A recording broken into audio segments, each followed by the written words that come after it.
Good morning sir. Good morning. Good morning. ఎందుకో పిలిపించారట? కూర్చోవయ్యా. పర్వాలేదు sir. అవును, వచ్చి 4-5 రోజులు అయిందో లేదో రాజకీయ నాయకుల లిస్టులోకి చేరావంట. అర్థం కాలేదు సార్.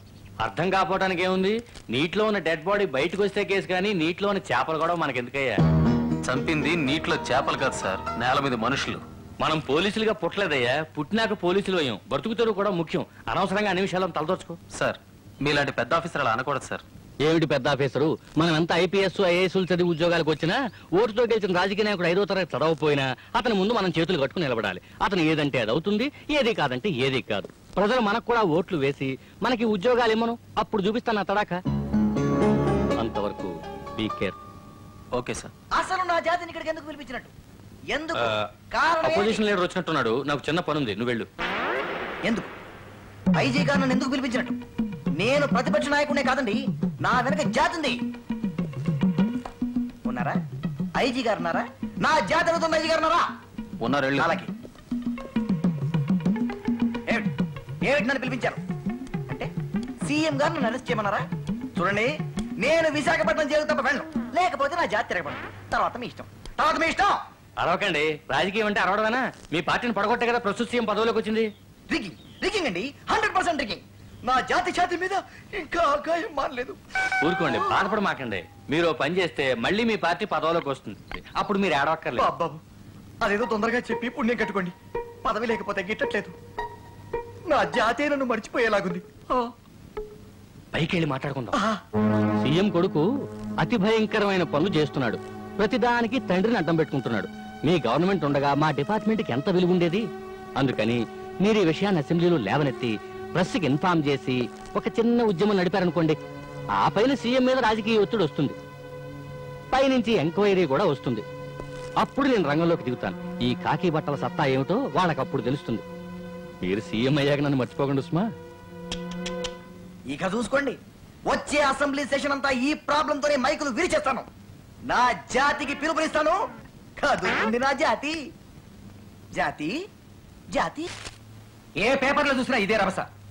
రేపు అసెంబ్లీలో ప్రతివాడు, ఆఖరికి మా పార్టీ వాళ్ళు కూడా నన్ను హీనంగా మాట్లాడేలా ఉన్నారు. విషయం ఏమిటో చెప్పకుండా ఉపన్యాసాలు ఇస్తారే? నువ్వు చేస్తున్న అన్యాయాలు, హత్యల గురించి రాష్ట్రం అంతా అట్టుడుకున్నట్టు ఉడికిపోతుంది. అయితే నా కొడుకు ఎవడేం చేస్తాడో చూస్తాలే. నేను నీ చేతిలో కీలుబొమ్మనని అందరూ చెప్పుకుంటున్నారయ్యా. నిజమేగా అనుకోని నా సపోర్టుతోనే ఇవన్నీ జరుగుతున్నాయని అపోజిషన్ వాళ్ళు నన్ను సీటు దిగమంటున్నారు. అపోజిషన్ లో ఉన్నప్పుడు మీరు మాట్లాడేవారుగా. మాట్లాడాను. వాళ్ళ తరఫున తప్పు లేకపోయినా కల్పించి మాట్లాడేవాడిని. ఇప్పుడు మన తప్పులన్నీ వాళ్ళకి తెలిసిపోయాయి. నా కొడుకు వల్ల నా గవర్నమెంట్ కూలిపోవడం నేను భరించలేనురా. చూడు నాన్న, దోచుకుంటే మొత్తం దోచి దేశాన్ని కొంట, లేకపోతే దొరికిపోయి జైల్లో ఉంటా. అయితే అటు లేకపోతే ఇటు, అంతేగాని తుమ్మితే ఊడిపోయే ముక్కునంటించుకోవటం వేస్ట్. ఏంట్రా పొగరు? ఆ పొగరే దొంగసారా బట్టి కాచుకునే మిమ్మల్ని సీఎంగా చేసిందని మర్చిపోకండి. లక్షలకు లక్షలు ఖర్చు పెట్టాను, ఎమ్మెల్యేలను ఎత్తుకొచ్చాను. వాళ్ళ విందులకు వినోదాలకు వాడింది నా సంపాదనే. yes, it was mine. మిమ్మల్ని సీఎంను చేసిన నా వ్యాపారం ఈ రోజు మీకు తప్పుగా కనబడితే తప్పుకోండి. అదే గద్దె ఇంకొకరిని ఎక్కిస్తాను. ఏంట్రా నువ్వు మాట్లాడే? Suryam, what is this? నీ తప్పులు ఆయన తప్పులు నువ్వు బయట పెట్టుకుంటే మీ ఇద్దరికే నష్టం. మంచివాడు కాలు జారితే పర్లేదు గాని చెడ్డవాడు మాట జారితే ముసలం పుడుతుంది. జాగ్రత్త. అసలు విషయం మధ్య ప్లీజ్ ప్లీజ్. ఇంతకీ ఇప్పుడు మీకు వచ్చిన సమస్య అపోజిషన్ లీడర్ లక్ష్మణ్ రావు రేపు అసెంబ్లీలో రేపబోయే సమస్య, అవునా? అవును. అసెంబ్లీలోనే కాదు, మీ గురించి వాళ్ళు ఇంకా ఎప్పుడు ఎక్కడా మాట్లాడే అవకాశం లేకుండా చేస్తాను. చాలా ఎలా చెప్తాను.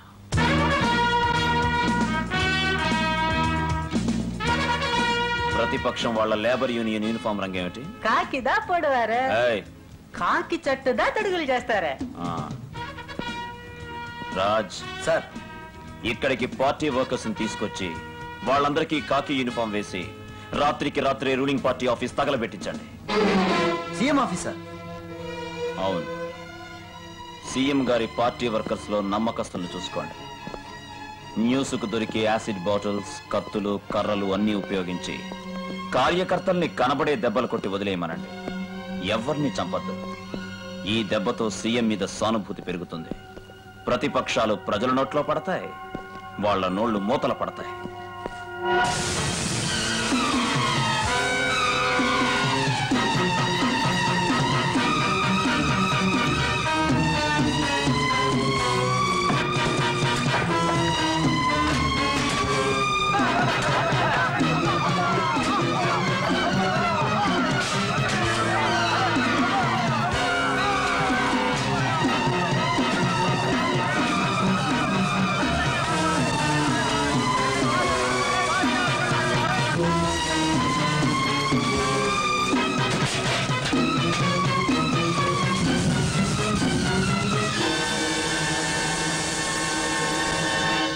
నిన్న రాత్రి ప్రతిపక్ష కార్యకర్తలు వర్కర్సు ముఖ్యమంత్రి పార్టీ ఆఫీస్ మీద పడి నిప్పంటించి పాలకవర్గ కార్యకర్తల్ని గాయపరిచారు.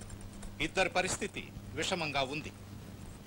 ప్రతిపక్షాలు చేసిన ఈ చర్యని గూండా చర్యగా భావించి ముఖ్యమంత్రికి సానుభూతిగా ప్రజలు ప్రతిపక్షాలను నిరసిస్తూ ఉద్యమం మొదలుపెట్టారు.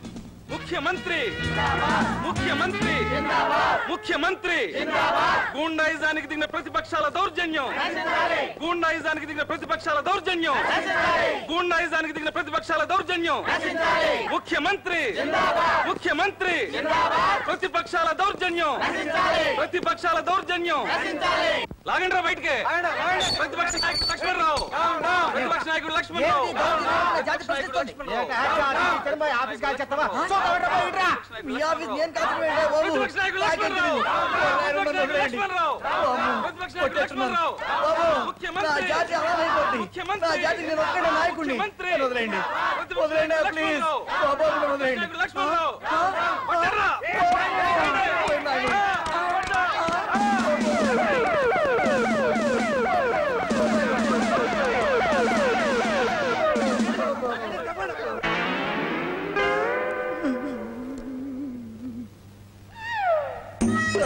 చూడండి సార్, ప్రతిపక్షాన్ని పెంటకుప్ప మీద పడేశారు సార్.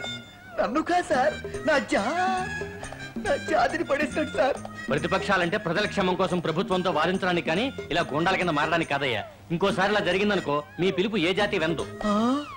ఎందుకే ఏళ్ళు వచ్చాయి పానే. ఇదంతా వాళ్ళ కుడి భుజమైన ఆ చంద్ర ఆడిన డ్రామాను నా అనుమానం. ఇదంతా పేపర్లో రాయకు. రాస్తే నీ పర్సనల్ రిస్క్ మీద రాసుకో. నా పేరు గానీ మా డిపార్ట్మెంట్ పేరు గానీ పేపర్లో రావడానికి వీల్లేదు. డోంట్ వరీ, నా రిస్క్ మీద రాస్తా. హెడ్డింగ్ ఏంటో తెలుసా?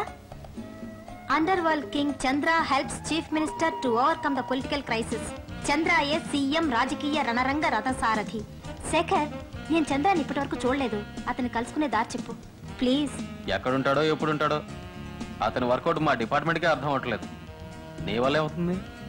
ఎంత నీ ఫ్రెండ్ అయితే మాత్రం నన్ను తక్కువగా అంచనా వేయకు. అతన్ని తప్పకుండా కలుసుకుంటాను. ఎందుకు? న్యూస్ రాయడానికి.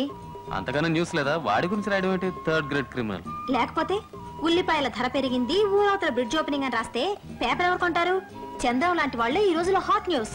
వాళ్ళు ఎలా దోపిడీలు చేస్తారు, వాళ్ళు ఎలా హత్యలు చేస్తారు, రాజకీయాన్ని ఎలా తారుమారు చేస్తారు, ఇలాంటివే జనానికి ఇంట్రెస్ట్. పేపర్ పాపులారిటీ పెరుగుతుంది. మీ పోలీస్ వాళ్ళని కూడా ఎలా బెదిరిస్తున్నాడో కనుక్కొని రాస్తానులే. ఇదిగో, నువ్వు ఆ పోలీసు వాళ్ళ గురించి ఏ నాయకమ్మా? నువ్వొక్కడనే ఇన్స్పెక్టర్వి. జనరల్ గా చెప్తాను, నేను ఎలాగైనా చంద్రాన్ని కలుసుకొని మొత్తం ఇన్ఫర్మేషన్ లాగుతాను without your police help. Chandram, నువ్వెంత సమర్థుడివి. నీ తెలివితో ఆ సూర్యానికి వాడి బాబుకి కూడబెడుతున్నావు. అసలు నువ్వెంత రిస్క్ లో ఉన్నావో తెలుసా? అసలు ఈ భూమి మీద పుట్టడమే పెద్ద రిస్క్. దాని మీద చిన్న రిస్క్లు ఏం చేస్తాయి? చిన్న రిస్క్ అంటే సరిపోయిందా? వాళ్ళు మామూలు మనుషులేంటి? నీ కష్టంతో సంపాదించి నీకే ఎక్కడ పెట్టే రకం. ఎన్నా సార్ వాడు రోడ్డు మీద అనాథులు అలాడుతున్న మాకు ఎత్తుకొచ్చి నోట్లో వన్నాలంతా వేస్తా ఉండవా? అలాంటి మీకు ఈ తప్పులంతా ఎందుకు సార్? నాకు లైఫ్ మీద ఇంట్రెస్ట్ పోయింది. అందుకే ఇప్పుడు ఈ విస్కీలో విషం కలిపి తాగేసి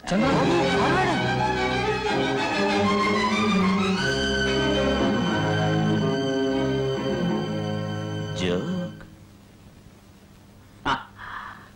రిస్క్ ఎందుకని అడిగారే? మీకోసమే, మీకోసం. రేపు నా శవం మీద పడి మనసారా బాధపడి ఏడ్చే ఈ మనుషుల కోసం అడక్కండి. ఎవ్వరూ అడక్కండి. హ్యాపీగా ఉండండి, హ్యాపీగా ఉండండి. చూడు, ఈ పత్రిక చూడు. మన సీఎం ఆఫీస్ తగలబెట్టింది మనమేనని రాసింది. అసలు మన పేర్లతో సహా రాయడానికి ఎంత ధైర్యం? Relax Suryam, relax. ఎవరి రిస్క్ వాళ్ళు తీసుకుంటున్నారు. కమాన్, హ్యావ్ ఎ డ్రింక్. అది కాదు చంద్ర, ఇది మా ముసలాయనికి తెలిస్తే కళ్ళు తాగిన కోతిలా గెంతుతాడు. నీకు తెలుసుగా. అసలు రాణికి ఎవరు చెప్పారు? అడేంగప్ప, నాతిగలం కన్నాడి ఆదివారం అద్దం బిల్లలు బిల్లలుగా మెరిసే పొన్ను. నీ ఫ్రెండా?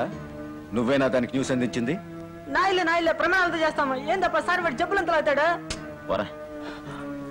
చూస్తాను, దానంతు చూస్తాను. వదిలేరా, అది ఆడదిరా. దాని మీద పడితే మన తప్పులు మనమే ఒప్పుకున్నట్టు అవుతుంది. వదిలే, దాని సంగతి నేను చూసుకుంటాను.